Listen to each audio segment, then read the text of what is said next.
వైద్య ఆరోగ్య రంగంలో అనేక గొప్ప గొప్ప సంస్కరణలు తీసుకువచ్చి ప్రజలకు నాణ్యమైన ఉచితమైన వైద్య సేవలు ఎంతో చేరువగా చేసినటువంటి ఒక గొప్ప పాలన మా నాయకుడు జగన్మోహన్ రెడ్డి గారు అందించారు.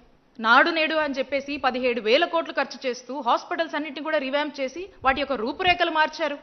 గ్రామ స్థాయిలోనే వైద్యం అందాలి, వైద్యాన్ని మరింత చేరువగా చేయాలి అని చెప్తూ డాక్టర్ వైఎస్ఆర్ విలేజ్ క్లినిక్స్ 10,032 విలేజ్ క్లినిక్స్ని మనం నిర్మించాం.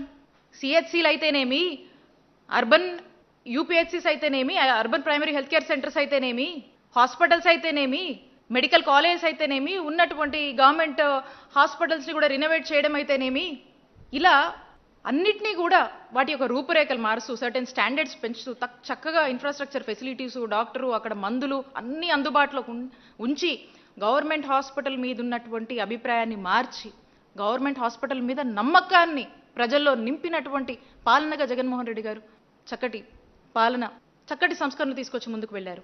ఆరోగ్యశ్రీ ప్రొసీజర్స్ 3,257 ప్రొసీజర్స్ పెంచారు. నెట్వర్క్ హాస్పిటల్స్ పరిధిని పెంచాము. 2,300 నెట్వర్క్ హాస్పిటల్స్ పెంచాము. జీరో వేకెన్సీ పాలసీ తీసుకొచ్చి ఎక్కడికక్కడ రిక్రూట్మెంట్ అన్నీ కూడా ఎక్కడికక్కడ వేకెన్సీస్ అన్నీ ఫిల్ చేస్తూ ఎక్కడికక్కడ డాక్టర్ల కొరత లేకుండా చేశాము. ఫ్యామిలీ డాక్టర్ కాన్సెప్ట్ని తీసుకొచ్చి గ్రామానికే ఇంటికి అవసరమైన ప్రతి ఇంటికి డాక్టర్ని పంపించాము.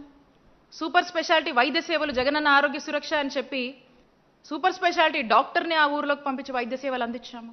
నూతన గవర్నమెంట్ మెడికల్ కాలేజ్ తీసుకురావాలి, ప్రివెంటివ్ టెరిషరీ కేర్ని ఇంకా బలోపేతం చేయాలి, ప్రజల వద్దకే సులువుగా వైద్య సేవలు అందించాలని చేసినటువంటి ప్రతి ఒక్క ఆలోచనని, తీసుకొచ్చినటువంటి ప్రతి ఒక్క సంస్కరణని ఈరోజు క్రమంగా కూడా మీరు ఈరోజు నీరుగారుస్తున్నారు, ఒక రకంగా చంపేస్తున్నారని చెప్పొచ్చు. హైబ్రిడ్ ఇన్సూరెన్స్ మోడల్ ఎందుకు వెళ్తున్నారు? చాలా వరకు మనం చూసాము.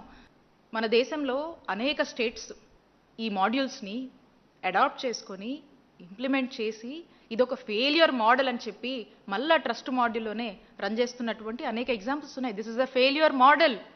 ప్రజల ఆరోగ్యాన్ని, మంచి వైద్య ఆరోగ్య సేవలు అందించి ప్రజలకు మంచి వైద్య సేవలు ఉచితంగా అందించి వాళ్ళని కన్ఫ్యూజ్ చేయకుండా వాళ్ళ ప్రాణాలు కాపాడి ఈ వ్యవస్థను ఇంకా స్ట్రెంగ్తెన్ చేసి ముందుకు వెళ్ళండి. దీన్ని ఇంకా వీకెండ్ చేయొద్దు. వీక్గా ఉన్నటువంటి వ్యవస్థల్ని క్రమంగా జగన్మోహన్ రెడ్డి గారు స్ట్రెంగ్తెన్ చేస్తూ ముందుకు వెళ్ళాము.